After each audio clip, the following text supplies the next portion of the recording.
pendant 1 heure, il nous a fait un speech parce que le président Wade, il fait son travail de leader. Le Boudara non, il anticipe. Donc, je vous ai dit la date de ce communiqué. Qui le tirait sonnette d'alarme. On ne l'a pas écouté. Nous avons qu'il faut mal non nit de que moi mais lancé Macky Sall appel na dem seeti xalif généraux yi na woo Sonko na woo Idrissa Seck na woo Abdoulaye Wade tey jii pour ñu wax ak sénégalais.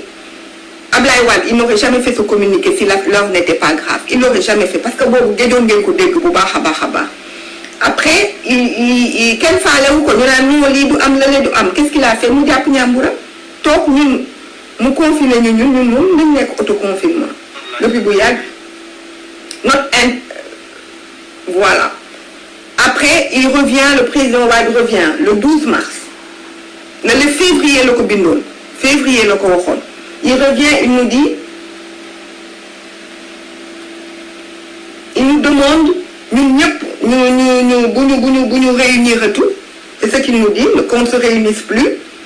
dans la permanence. Monnaie permanence, même le restaurant qui est dehors, d'un côté, plus de réunions, plus d'utilisation des salles, comme on mënul def décret, comme on mënul dara sénégalais, parce qu'il n'a pas le pouvoir. Nous mënal dara muy ñun njabootam mu bind ñu neñu motax 19 mars bi d'ailleurs fété wuñ ko ñepp xam nañ ni fété wuñu 19 mars muy anniversaire alternance. Le président Wade bind communiqué joxe ordre ne lépp luy activité boo xam ne nit ak nit dinañ toog sax mi ngi koy interdire au nom du PDS. Kenn amatul droit def rassemblement au nom du PDS. Kenn amul droit dem seeti les responsables militants et bu ñu réunir ak mouvement de soutien il a donné des indications très claires parce que ñun la mënal amul décret mais moom très tôt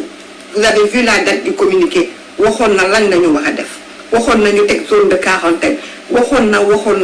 nañu yónni ay médecins foofu avec leurs collègues chinois ñu xam lan la nee na nañ taxaw entre sous-région une de la communauté des sous-régionales ñu xool nan lañuy jugee ci lii mais hélas encore une fois il n'a pas été écouté. Certains même se sont permis les répondeurs automatiques de se moquer un peu de lui. Après il a refait donc ce communiqué là pour nous dire que tey sax la waxoon ba 20 mars mais xam naa on va reproduire un autre communiqué pour dire que yëf bi dina continuer parce que levéegul tey mot d'ordre boobu noonu pour confinement. Donc tey jii je pense que nous avons besoin de toutes les forces pour qu'ensemble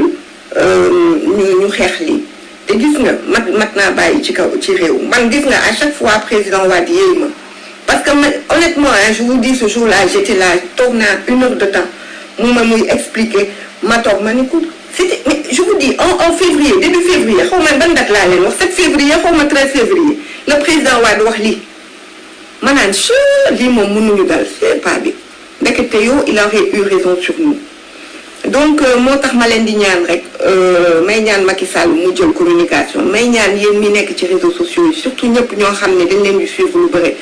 ngeen wàññi ni ngeen di waxee dëgëraayu seen wax ngeen comprendre également état d'esprit ñeneen ñi ngeen éviter ces confrontations ak wax lu ñaaw koo xam ne foiwoom la am man nag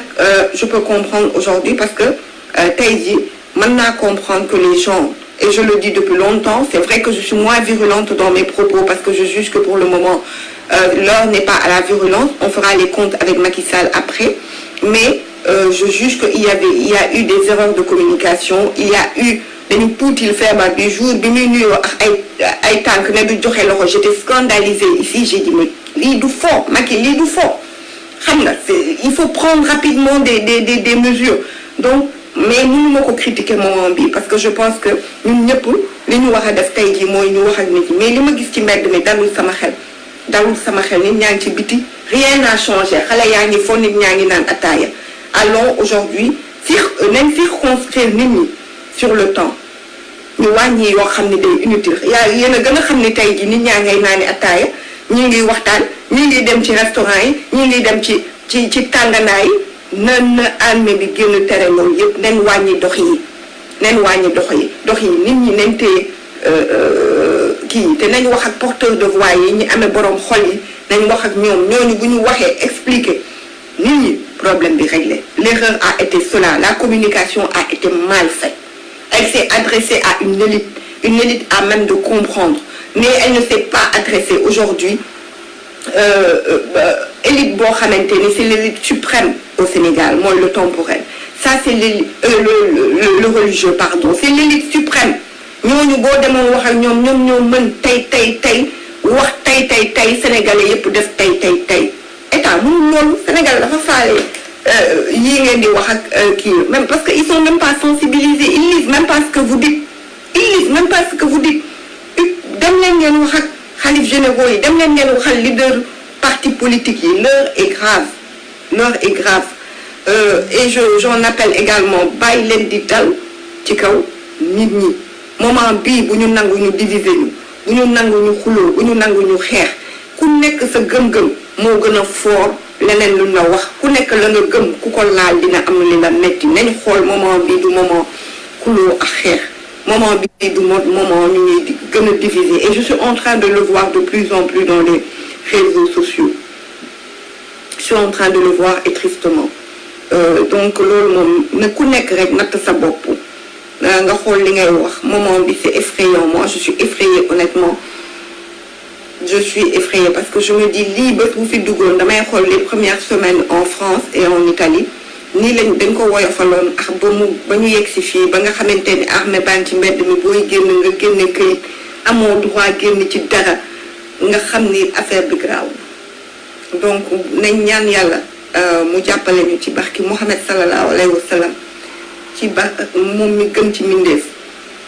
nañu dimbale rek suñu liggéeyu maam yi wàlluñu ak suñu kilifa yu baax yi ñaan moo ci des nit ñi conscient éviter certains actes éviter le suicide collectif que je vois dehors nit ñi di attaaye di waxtaan mais attaaye bi pas sant attaaye bi ña nga toog mais c'est hallucinant heure yi kon nañ def pour man couvre-feu war na mun a am heure yi yëpp nga xam ne doxi inutile la dajaloo ci kër yi dajaloo ci mbedd mi di waxtaan ñiy jaay ci mbedd yi ñi ngi jaay ci mbedd yi mais à quoi joue-t-on donc loolu laa bëggoon wax en gros j'espère que waxtaan bi El Hadj Thiam amuñu activité moo tax man dama comprendre ñi koy def amuñu liggéey amuñu activité El Hadj loolu la ñu am amuñu lu ñu def oisiveté bi la amuñu lu ñu def moo tax rek donc ñun ñoo war a comprendre am empathie envers les gens et ne pas être dur et c'est nous on doit pas réfléchir aujourd'hui comme nous intellectuellement on a été formatés ou le niveau intellectuel que nous avons ou le niveau la rapidité peut-être de compréhension parce que nous avons une expérience de la vie ne jugeons pas les gens comme ça même si mi ku nekk ci suñu mbubb ni ñu nekk nga fekk nit ci contexte boo xamante ni yow mosoo xam sax ni contexte bi mën na exister moom day xëy ndeysaan war a jaayi café 1000 francs yooyu mu ciy am ci bénéfice 1000 francs yooyu si lay jox ndeyam pour lu mu lekk moom ak ay rakkam kooku boo ko buggee toogloo këram elage te waxoo koo xam ni moom moo ko gënal boppam muy kilifa diineem wala waxoo koo xam ni mooy leader politique am moom la gëm wala waxoo moom ak moom communication boo xamante ni dina ko dégg dina comprendre dina am déclic ci moom kooku mënoo ko wax lu mu dégg il nous faut beaucoup plus d'empathie et essayer de nous mettre à la place des gens sortons de nos zones de confort où on pense que ñun li ñu nekk mooy normal yow xam nga tey jii tu te dis t'as peut-être pas peut-être moi j'ai peut-être pas ce problème de devoir nourrir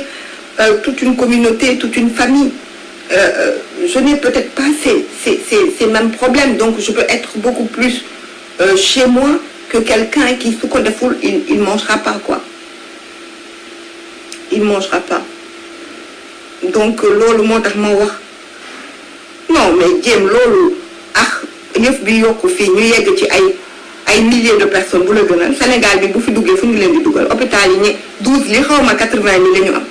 non man je préfère même ñu am bu ñu am fii benn cas na ñëpp ñu xiif ñu mar ñu organiser les sapeurs-pompiers, organiser l'armée, nous devons des zones des points de collecte d'aliments, qui communiquent en travaillant avec les collectivités locales.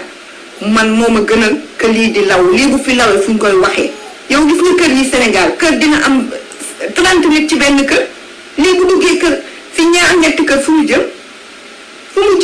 nit ki mu bañati am sax peut-être un certain niveau de vie mais am santé moo ko gën ñooñu bu dugg kër yi il y a combien de gens dans les maisons surtout dans les quartiers les plus démunis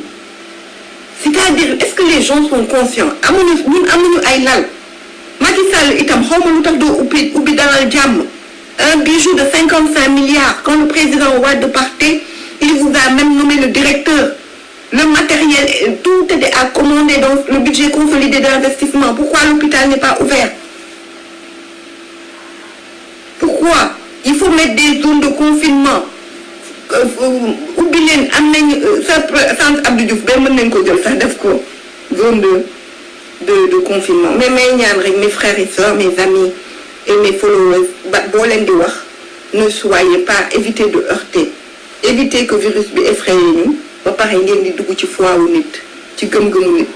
nit lu ñëw sa xel rek nga wax itam je peux comprendre la colère moi il m'arrive d'être en colère et d'attaquer et de dire même parfois des mots qui dépassent ma pensée parce que je suis en colère